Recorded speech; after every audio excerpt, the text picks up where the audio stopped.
So let's see what Jimmy is up to this week.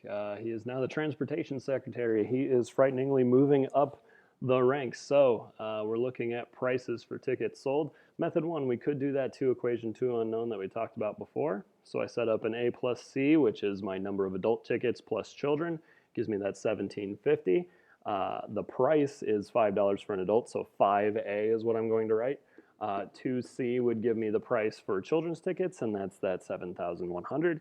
Doing a little bit of work by multiplying the first A plus C by -2, get the C's to cancel. That leaves me with A is 1,200. That is very tempting to answer since it is an option. However, it is the wrong answer since that's adult tickets, and the question was how many children's tickets. So I'm going to finish that up by plugging that back into the original and figuring out that that's 550. Now that's great and all, but that's a lot of work. How about we guess and check? We talked about that fairly recently.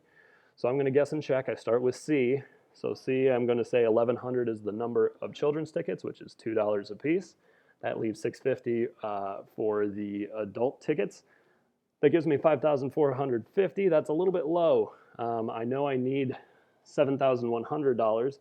And I came up low, and since adult tickets are more, I want to increase the number of adult tickets. And how do I do that? You reduce the number of children's tickets. You could have tried B, and with 650, you'd come up a little short still.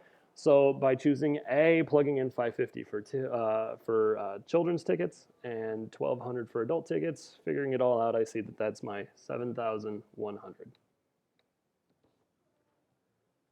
So Jimmy is really trying to fix the economy here. I don't know if this is the correct people to hit up money for, but I guess we'll give it a shot. So what we're looking at is writing an equation, but we're writing the same equation. So that means equal.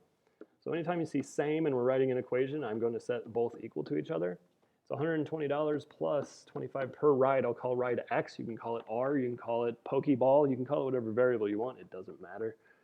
And then I get $60 per month, but then $35 per ride. And then we want to know, when are they the same? When are they equal? So I set these equal to each other and I'm going to solve. So moving my 60 over, moving my 25x to the other side, I get 60 equals 10x, which is 6. So by 6 rides, we break even. And lastly, let's look at some definitions. Now, there is a little bit of TMI here. We've talked about TMI before. It says that our circumference is 15 units. Who gives a crap? We do not care about that so much. It has nothing to do with the rest of the information given. It does say, however, let's pretend B is, or A is at the top. It says B is 2 units counterclockwise. Counterclockwise is to the left. If you don't know counterclockwise versus clockwise, you need to buy a real watch, not a digital one. So C, it says, is 5 units clockwise. We'll put that over here. 1, 2, 3, 4, 5 would be C. So this is 2 units away from A for B and 5 units away from A to C.